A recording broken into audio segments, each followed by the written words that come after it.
Hey y'all, what's going on? It's Hunter Elliott here, rangehot.com. This evening I'm finalizing my review of this Colt Combat Elite Defender chambered in 45 auto. I'm going to try to condense this a little bit, not ramble on quite so much. I want you to think of the Combat Elites from Colt as kind of a trim package available for their pistols. They make it in a Combat Elite government model, which we actually reviewed a couple years ago. They do a Commander, which is 4 1/4. They do not do an OACP, which is 3 1/2. For those that are wondering, OACP stands for Officer's Automatic Colt Pistol, but they do the Defender. And this is a 3-inch gun. This is one of the more expensive guns that it cost Colt to make, because as you can see here, we've got some, a lot of matte black accents, but then this pistol is also polished. So MSRP on this thing is almost $1,400.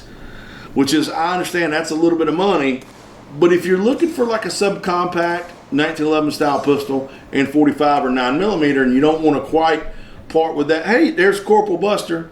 Everybody who's been asking about Buster, hey buddy, how you doing?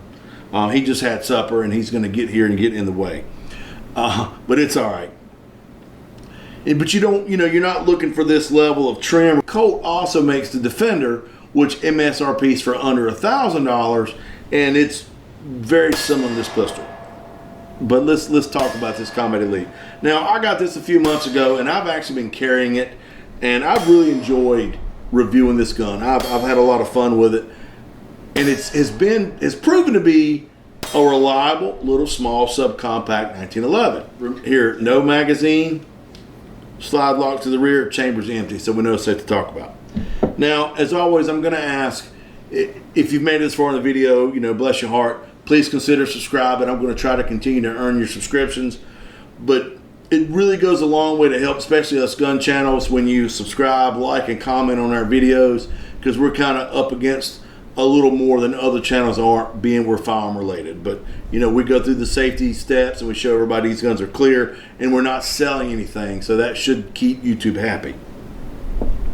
Now, if you carry a subcompact gun, which it makes sense that you would because they're designed for concealed carry, you have to be very mindful of the ammunition that you're going to carry, because with a shorter barrel you get a decrease in velocity, and so a decrease in velocity can lead to a decrease in terminal ballistics on certain defensive ammo. So if you're going to carry a little subcompact, make sure the manufacturer tells you, hey, these are designed to shoot in short barrel handguns and will perform. Now, we shot a myriad of ammunition through this gun, ball, jacket, hollow point. Now, after 350 some rounds, the gun was completely reliable, but for defensive use, for a little short gun like this, probably what I would choose, and what I have been choosing, is the 160 grain all copper hollow point from Double Tap.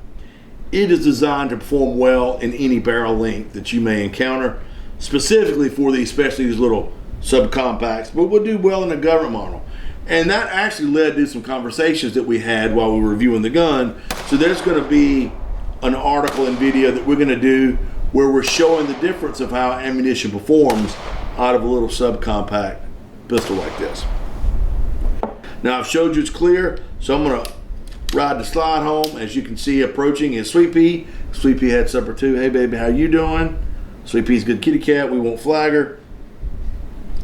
And so, I know, you're welcome for supper, baby. Good girl. So we do have 3-dot night sights, and the rear sight is adjustable for windage alone. And between the sights, we talked about this matte black finish, which not only is aesthetically pleasing, but it would also prevent any kind of glare that you might get on the top of the slide if you were shooting in bright sunlight or bright lights. Now, as far as sights go, I've always really liked the front dot sight over a 3-dot system, but now I'm 50 years old and my eyes aren't what they used to be, and I can tell you that usually my safety glasses have a magnifier in them, because you see I'm wearing readers right now. However, if you had to deploy this pistol and you didn't have your readers or anything like that, and it was dark, or not even, you do now have 3 dots, you can line up, and that will aid, it's aided me in getting a better sight picture than without and if I didn't have my readers or safety glasses on with the magnifiers. So that is something to consider, as well as, if you wake up and look over on your nightstand, you'd immediately know those 2 rear sights are glowing, that's where my handle is. So there's something to be said for that as you get a little age on you.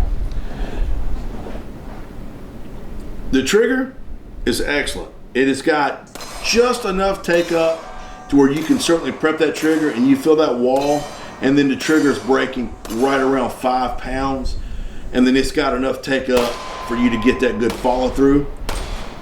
As far as the defensive trigger goes, I feel like this is probably where you ought to be. Nicely serrated here on the front strap, as well as the mainspring housing, and you've got some really nice textured G10 stocks. And you're going to want those because it is a smaller gun, and so you're going to have a little more perceived recoil. Now, this is a steel receiver and not aluminum. That does add a little heft to the gun, which heft to carry. But, with a good belt and a good holster, you're not going to notice that.